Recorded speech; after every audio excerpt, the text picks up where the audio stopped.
Welcome to the Iron Self podcast, where we jump into health, fitness, mindset, and becoming the best version of yourself. Today with your hosts, Mike and Kayla Minion.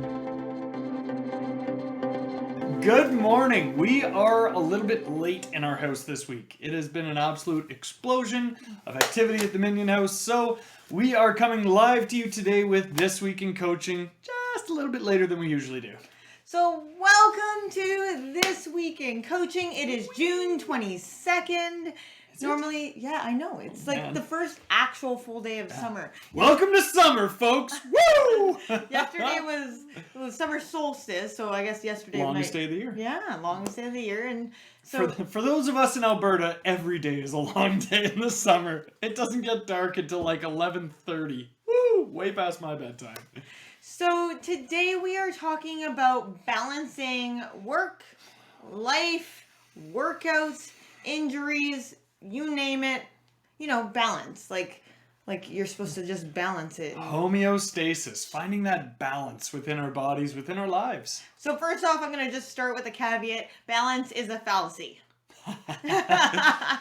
It really is. Like, there is no such thing as perfect balance. Life is not going to always be in balance. There's never a perfect time for anything, but it's about managing our emotions, managing how we feel, managing our schedule, planning, all of those kinds of things kind of come into this. So balance is not actually a thing. Yeah, time is finite, right? This is the biggest thing that we talk about with a lot of people is you can't physically make more hours in the day, so saying that you're going to find this perfect balance, it can't actually happen. So you need to know that there has to be an ebb and a flow. If you're creating changes in your life, if you want to create space for something new, something old has to go, right? So that finding that balance really means kind of optimizing our time. What does that look like for everybody, right? So maybe it means that we're spending less time scrolling mindlessly through social media.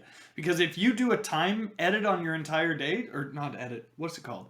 Time log? I don't know. If you write down hour by hour, a time inventory. There we go. Sorry, my brain is melting this morning.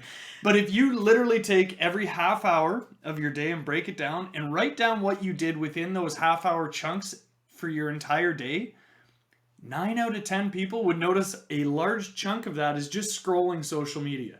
It's when you go, like you're having your lunch and you're sitting there and you're like, oh, I'll just scroll Facebook for a minute or TikTok for a minute or whatever it is. You can actually get an app for your phone that monitors that will tell you how much screen time or time that has been spent in each app so that you can go, oh my goodness, I actually spent an hour today in Facebook, but I was only on there for 15 minutes. No, you were on there for an hour because of all the time that you scroll. So that is a great place to start, is really taking an honest look at your days and seeing where are we spending our time?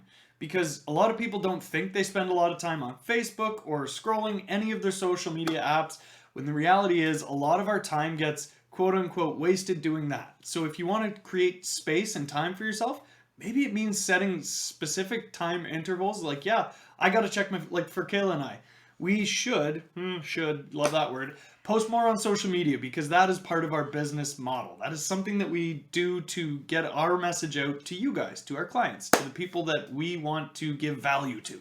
So that is something that we have to do.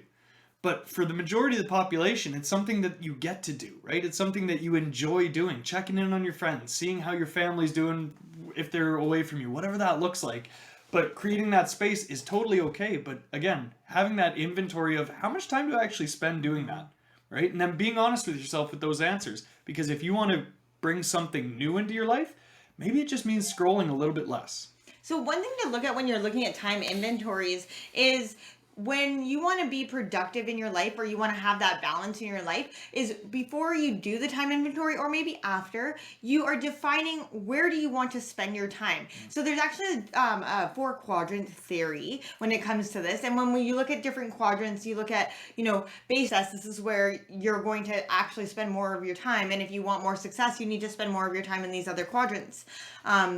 if you're interested in that information, reach out to us. I do have that all written out, and I can explain that way deeper. But just for the sake of this conversation, depending on what you want out of life will depend on where you place your time in each of these quadrants. So defining, what does balance look like for you? What do you want your lifestyle to look like? Do you want to be running all around Timbuktu? Do you want to constantly be behind the ball? Do you want to feel like there's always time for something? Because I will tell you right now, you will always find time for those things that you deem important. So the more of a priority it is, the more likely you are to find time for it.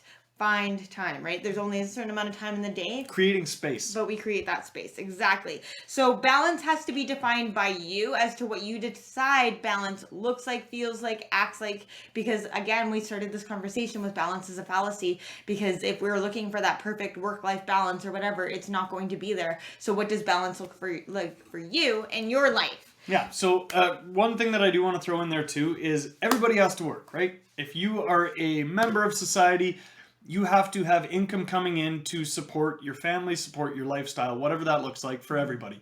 So your job, your work time is always going to be there, right? Kayla and I, we work for ourselves, but we still have a full, very full, 8 to 10 hour day every day. So knowing that that is going to be taken out of your day, subtract that to begin with, because it's not like we're telling you to create balance in your life. You got to quit your job. Because that doesn't work. That isn't that cannot be a realistic thing for everybody, right? Mm-hmm. So knowing that in your day you're going to have that 8 to 10 hours that is automatically gone, the rest of your day is where you get to choose where you're spending your time, right?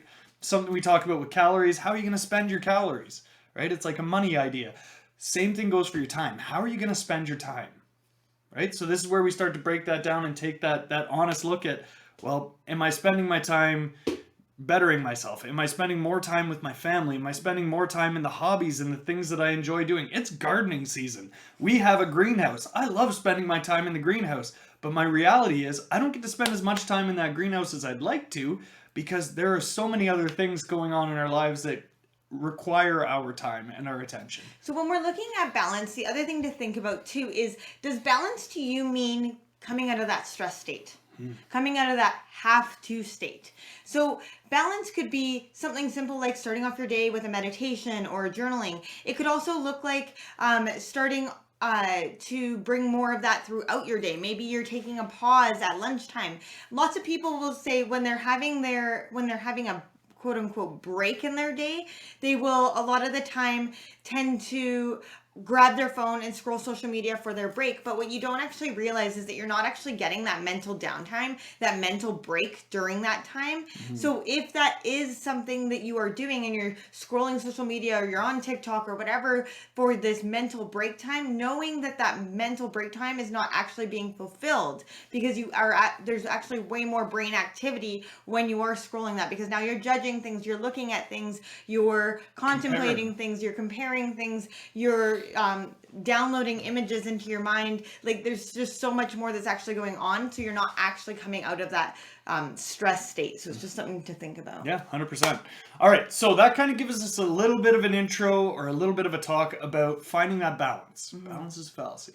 So let's jump in. What do you want to get into next? Well, so one of the questions that we had was how to balance work and working out when every time you lift, you get injured. So this is one of the things I want to talk about. I have so much to go on. I really hope that every time you lift, you're not getting injured. I really hope that that's not a thing. But I mean, I'm going to start off with lifting form. Are you jumping weight? Like, are you deadlifting more weight than you can actually lift? Or are you jumping into exercises that you haven't properly warmed up for? Like, there's just convoluted. There's so much that goes into this. So I'm going to start with the very base of any lifter. Anybody who goes to a gym, anybody who has weights at home, get your ego out of the equation. Because if you were like, oh, when I was in my prime, I could lift this, that's going to get you in trouble. If you haven't been working out for years and you're like, I'm going right back to my college days, I'm going to squat 405, I'm going to bench 315. If that is your mindset going in and you haven't lifted in 15 years, you're asking for an injury. So the first thing that I say to everybody that's been out of the gym for a while, get your ego out the door, because it is going to get you hurt, right? We have to go back to the basics. We have to go back to learning the motor mechanics. We have to go back to just simply learning how to move safely through a full range of motion. And if that means learning to do it body weight with absolutely no weights, no bars, no nothing, that's a good starting point. Now, if you are getting injured in specific locations, if you are the huge portion of our population that every time you do a movement, You hurt your back. you hurt your back. This comes, it is a huge chain of effects here. So if you have chronic low back pain, if you are chronically in pain with your back, chances are your glutes need a lot of work. So starting with fine motor mechanic movements that do not require you lifting weights. It is a range of motion with a band, learning how to engage your glutes, learning how to engage your core, learning how to engage your trunk and your lats properly is going to save you a lot of pain going forward. So again, ego out of the equation, learning these small movements just to strengthen these stability muscles are going to be your best friend. So again, kind of stripping it back to the bare bones and starting from scratch. I know it's hard to hear for a lot of people. It was hard to hear for myself too. I've injured myself a lot of times. When I was younger, the ego was huge. I was like, oh man, I can totally lift that. And sure, I could lift it. My body would find a way to move that weight, but not at the expense of destroying my body in the exact same sentence. So really, for me too, right? It was learning to pull the ego out of the equation and say, no, I need to strengthen all of the small muscles that are going to support these bigger movements. Because the reality is, when you are looking at compound movements, your squats, your deadlifts, your bench presses, pretty much any of your overhead presses, you need to have a very stable base before you can even look at doing those movements properly. And if you're not starting with that stable base, you're asking for injuries. So the other thing that you mentioned there is mind-muscle connection. So first things first, you want to warm up the muscles that you are going to ask to work. Through a full range of motion. We recommend warming up all of your muscles and joints through a full range of motion for every workout, but at least going through a full range of motion for the muscles that you're going to ask to work. Now also asking, when you are doing the exercise, am I feeling it in the muscle I should be feeling it in? Because one of the things, like Mike said, your body will always figure out how to move it. If I ask you to move a 100-pound weight from one end of a room to another, you will figure out how to do that. But if I ask push, you, pull, it'll happen. right, but if I ask you to lift this 100-pound weight and move it from one end of the room to the other using only your lats, that might be a totally different ball game. So really, like Mike said, take that ego out, but also when you are lifting, being very aware, am I feeling this in the muscle that I should be feeling this in? And do I have like that strong foundation? Are my feet planted firmly? Do I have all 4 points of my foot planted? Do I have soft knees? Not locked knees, not deep bend through my knees, soft knees. Am I hinging from my hips, or am I rounding into that low back? My core tight. Is my core tight? Back. Shoulders back and down. I mean, one of the biggest things that we always talk about is that you, like, everything starts from what we call proper anatomical position. Shoulders rolled back and down, Chest arms lifted. open, chest lifted, lifting through that sternum. Core is in tight. I'm not saying that we're like bracing super hard, but core is in tight. And we either hinge from the hips, like sandwiching your hands on top of one another. Sticking that bum back is really, really important, because lots of people will tuck that tailbone under. Like, there's just so many body mechanics to go into play here. So what I'm going to say with is, maybe if you are a person that feels that you are regularly injuring yourself in movement, maybe booking a consultation, whether that be virtual or in person with us, to go through body mechanics. How's your body moving? What muscle imbalances do we maybe have? Because this is where maybe a specific custom workout program would work for you, because then we can look at building out, hey, you know what? We're noticing you always have low back pain. Maybe we need to build out your glutes a little bit more. A lot of people will say, oh, you need a stronger core. But let's be honest, the glutes support that low back. I went to a chiropractor. Well, this was a long time ago. I'm not going to name names. It doesn't matter. But I went to a chiropractor one time, and they told me that I had weak glutes, which is why I was in pain, specifically in my low back. I took that as a good piece of advice. So I was like, okay, I'll work on my glutes. Worked on my glutes. Glutes are strong. Everything was good there. Went back to a similar scenario, and I was told again that I had weak glutes. And I was like, that's not the case. My glutes are actually strong. Here's kind of what's up with my body. So learning to really listen to your body and figure out kind of where you're feeling the pain and what is the onset of that pain is super important too. If you notice that every time you hinge at your hips, you're feeling it in your low back, there's a very real possibility that, like Kayla said, your knees are locked, right? So it's a chain effect. So it's going to work its way up or it's going to work its way down. So really figuring out those motor mechanics, those how our body is supposed to move is super important. Now, the other thing that I want to say is there are so many Instagram, TikTok, whatever workout videos, and people are like, oh, this guy's jacked on Instagram and he's doing this, so it's got to be good. That could be true, but there's a lot of people that are doing very advanced movements, and then a beginner sees it and they're like, oh, that looks like it'll work my core great. I'm going to go and do that. And then everything they're doing is coming from their hip flexors. They're not stretching. They're not warming up, and they're getting injured. And then it's like, okay, well, if we look at how your body is moving, you're trying to do movements that your body isn't ready for yet. So again, like Kayla said, maybe an assessment's a great way to go. And I know a lot of people, when they hear, hey, go see a personal trainer to figure this out, they're like, oh, well, I can't afford that. That's okay too. But maybe it's just a one-off. Maybe you are so close to having great form that it's like one or two little tiny tweaks that's like, okay, this is going to keep you pain-free. That's a beautiful thing.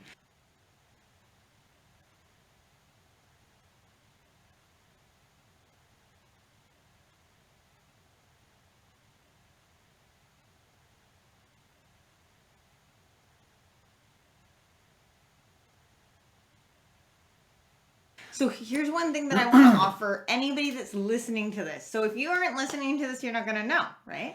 But anybody that's listening to this, whether it's replay, whether it's on the podcast, however, whether you're on YouTube, whatever, if you are listening to this, I will offer you a either virtual or in-person consultation for movement assessment for $60. Okay? Our regular price for that is $85. So I will offer it to you for $60 because I want to see your success. I want to see you move well and not injure yourself, because pain-free is the way to go. I mean, I was in the same boat as Mike where I went to a chiropractor, but I was told I had a weak core. But I mean, I run around with a six-pack most of the time. So I mean, like, I don't know. Weak core, I'm not really sure about that. But when it comes to the stabilizing through the hip joints and learning proper motion through my hips, learning how to hinge properly, that's where I was able to actually start to build that success. So starting to look at proper movement patterns for your body will be advantageous. Not just watching social media, not just watching a video of any sort and going, oh yeah, I can do this, and trying to execute it. Like, this is where we need to look at your body. Do your feet pronate or supinate? Do you plant more through your toes or your heels? Like, what's going on with your hips? Do you have an anterior, posterior pelvic tilt? Do you round through your shoulders? Do you have beginning kyphosis? Like, there's just so much else that goes on before we just look at like jumping into a program. Like, you can go on Pinterest, you can go on any like Instagram, TikTok, whatever, and you can find a workout program. When we look at customized programs, we look at you, your body, how your body moves, and customizing it based on what you want to get out of that as well. The other part of that too is looking at, okay, well, where do you have an imbalance? Where do you have chronic pain? Where do you have chronic inflammation?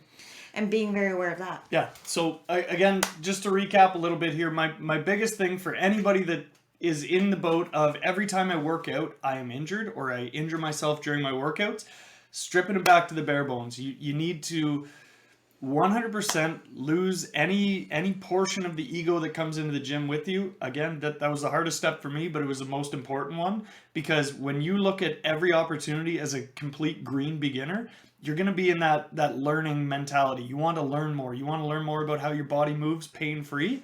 Well, it takes the effort. You need to put the time in, just like any other skill acquisition in life. So taking that time to learn how to move your body properly, to learn how to always be in a proper postural alignment is super important. The biggest thing that I actually learned for postural alignment ever was in my yoga training, and it was leading with your heart center forward, right? So it's always that you're always, shoulders are down and back, because if you push that heart center forward, shoulders go down and back. That's a beautiful cue to start with, and then your core stays tight too. So any movement pattern you're doing, think heart center forward, because that works for your deadlifts, it works for your squats, it works for your bench press, it literally works for every movement because it puts you into proper alignment. Do you know what I always say to Thank clients? you, yoga. Okay, so I love that you say heart center forward, because I do use that term when I teach yoga. Yep. But when I'm personal training, what I say to people is tits out. Getting sexy, tits out, ass out. That's legit it though. I'm like headlights forward, everybody, because Headlights forward. because like that Oh, you're my seriously, like favorite. put Yep. them out, like stick them out, shake them around. I don't know, whatever. Shake them around. Okay, so if you train with Kayla, she's gonna get you to shake them around. If I said that to a female client, I would have a lawsuit. No. But what I'm trying to get the idea of is when you make it funny, Yeah, when you they add remember it. emotion to it, they remember it. 100%. It's the same thing as my dirty old man deadlift. If you want to learn how to deadlift properly, I will teach you how to deadlift like a dirty old man. And once you figure that out, it's hilarious, but it works because you remember the cueing because it's hilarious. So anyways, when we attach emotion to movement patterns, it can be really, really helpful. Yeah. When we're looking at injuries, whether it was an injury from workouts or it was an injury that was pre-existing, those are the most important things that we learn to, we want to work around and learn to stabilize, learn to work, I want to say work through the injury, but not in pain, if that makes sense. I do want to say this too. If you are injured, it is okay to rest. Because I have clients, I have people that we've worked with in the past, and they get injured or they're like super sore from their workouts, and they're like, no, this is a good thing. You got to work through the pain. You don't need to work through the pain. Yes, if you do, like if you have been sitting sedentary and you work your way up and you work your ass off and you do a hard workout, sure, you're going to get that delayed onset muscle soreness. DOMs are going to kick in. But if you are to the point where you're like bedridden for days, yeah, you probably did it wrong or you overdid it. So again, being very honest with yourself in those moments. And then also, if you are injured, friggin' rest, people. You don't need to go to the gym every day, especially if you have an injury. If you have an injury and you maybe it just means stretching for a bit. Maybe it means getting back to your GPP and it's just walking with some stretching after, right? But getting back to the basics and not pushing yourself when you're injured, super important for your longevity. So listening to your body is one of the things that I feel like Mike is trying to like, listen to your body. But when you are injured, there will be, so I'll give you an example. My shoulder, when I did injure it, there was a period of time where going through motion was painful. Mm-hmm. But sometimes you have to say, okay, is this good pain? Or is this bad pain? Is it muscular or is it joint? There's two different types of pain, and sometimes when we're injured, we have to work through it. It was just like after breastfeeding, I was always like in that wrist cocked position, and then the minute I went into say downward facing dog in yoga or a push-up position, and you get that wrist extension, that was so painful in the extensors in my forearms. But when I worked through that pain, there was a good pain, I was able to actually get that range of motion back. So there is good pain and bad pain. So learning to differentiate the two, because I think a lot of the time people go, the minute I feel back pain, it's bad pain. But if you deadlift and you deadlift really heavy, you're going to have back pain because your quadratus lumborum, your lower back muscle, and your glutes, which attach into that lower back, are working during that. And your lats. So there is a component here of, was this muscular pain good pain or was this bad pain? Now, Mike also stated, like, if you were a green lifter, you want to start slow and work your way up. This is not to say an advanced lifter cannot injure themselves, okay? There's many times where I load that deadlift bar or that squat bar and I'm like, nope. I need to listen to my body. I can't do another rep, or I shouldn't do another rep, right? There's a difference because sometimes you might push through that. But when you listen to your body and you stop yourself in those moments, that's how we prevent injuries. That's how we begin to understand this is where my body can go to. And where you take that ego out is, hey, last week I did 8, today I can only get 6. That's cool. Yeah, and again with that progression, like because we're talking about pain, we're talking about injuries, we're talking about learning these movement patterns, progressing our movements, learning how to do your progression properly. Super important for anybody that's lifting. So if you are somebody that, you've had that history of lifting, whatever that looks like, and you're getting back into the gym and you're like, okay, I'm going to start easy. Great. That's a great place to start from. So you're starting with whatever it is, 135 pounds. We'll just pick an easy number because that's just 2 plates on the bar. So if you're like, yeah, I'm benching 135 my first week back and it felt really good. So today I'm going up to 185. Yeah. So Progression means bringing the weights up slowly. It means setting a rep range for yourself to work within. So if you are looking for muscular hypertrophy, maybe you're in that 10 to 15 rep range. If you're looking for strength adaptations, maybe you're in that 4 to 8 range, right? So we have a really great podcast on this if you want more information. but my point is, you need to set a range for yourself to work within, and then pick a weight where you're going to be challenged within that range. And maybe you picked too light the first time. Maybe, like I said, you picked 135. You maxed out your reps. You said your rep range was 10 to 15. You hit 3 sets of 15, no sweat. Great. The next week, that doesn't mean go up to 185. Maybe that means bringing it up to 155. Maybe that means, 155, 165, something like that for the next week. Trying that. And maybe with that slightly more weight, you're only hitting 8 or 10 reps. Or maybe you're hitting 15 again. So great, if you hit 15 again on your first set, maybe you put a bit more on the second set because you're like, okay, that really felt good. My body wasn't even taxed by the end of it. Again, listening to your body, not being like that egoic, oh, I'm just going to push more weight because I'm strong. Okay. Sorry. So, geez. Oh, man. Okay. So, the other part of this question was that the person was stating that they were only doing cardio because they weren't going to injure themselves during cardio. So, what I'm going to say to you is, it depends on your goals. That depends. It depends. Because if you are doing cardio, then you are burning calories for the period of time that you're doing that cardio. The other piece of that is that you are getting cardiovascular capabilities out of this. You're improving your heart health, your blood pressure, like all of these other things that are going into that. So if your goal is to do that, then cardio is fantastic.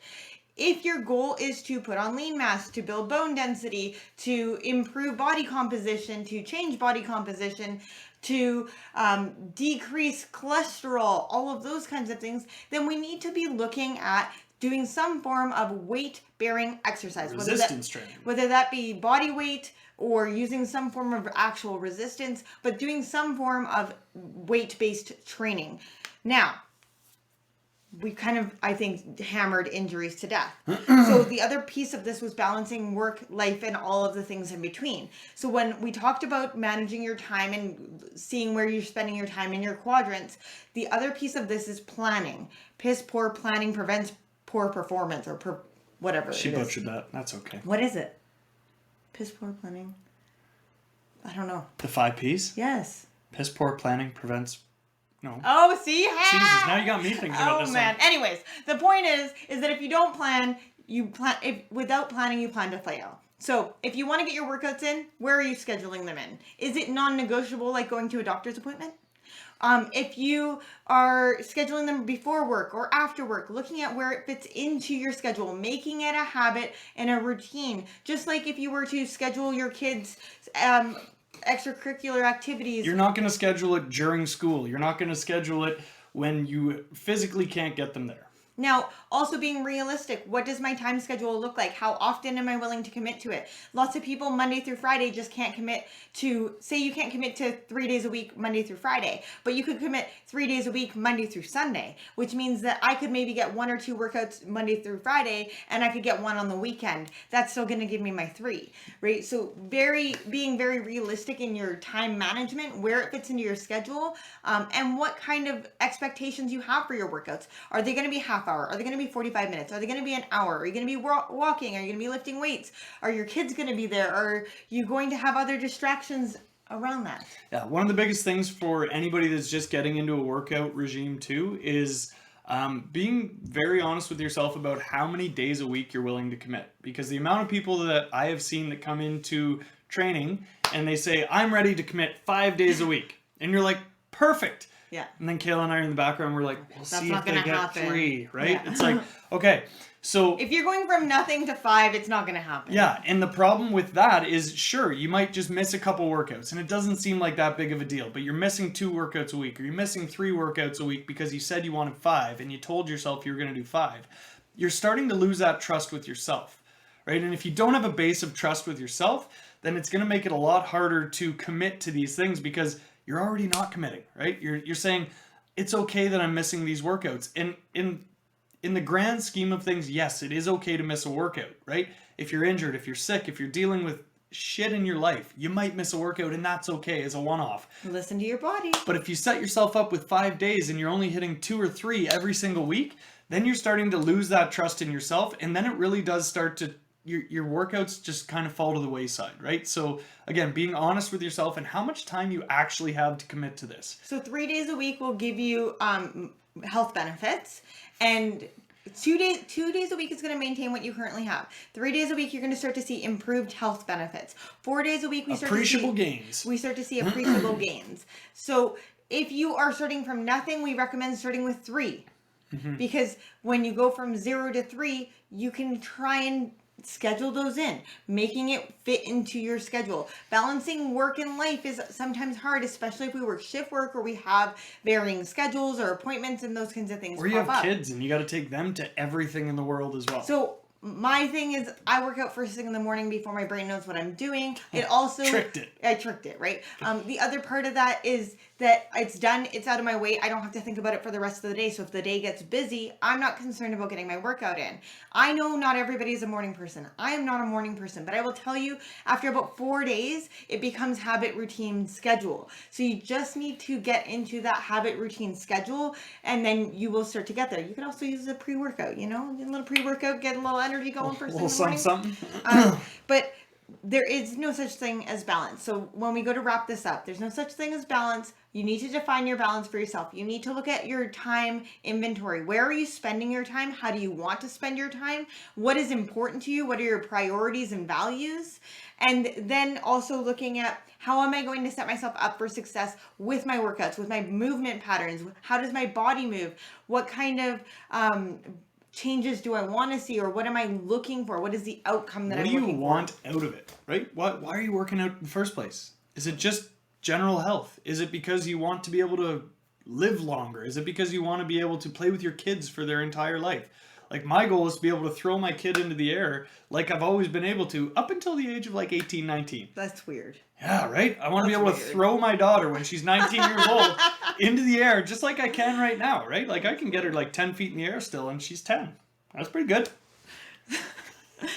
So setting your goals, but the big thing here is just, you got to define what balance looks like for you and what it is that you want out of your life. Once you start to define that, we can build from there. When we define what we want out of our body, we can build from there. But it's getting very clear on your expectations and what it is that you want. And from there, we can look at establishing movement patterns, establishing a schedule, setting priorities, like all of those kinds of things. Yep. And for all my people out there in pain, get the ego out the door. Meet yourself with where you are at today, not where you were at 10 years ago, and start to build that body back. And if you want to book a movement assessment with us to see how your body moves, start to look through proper movement patterns for your body, make sure you reach out to us at info@ironbodycoach.com.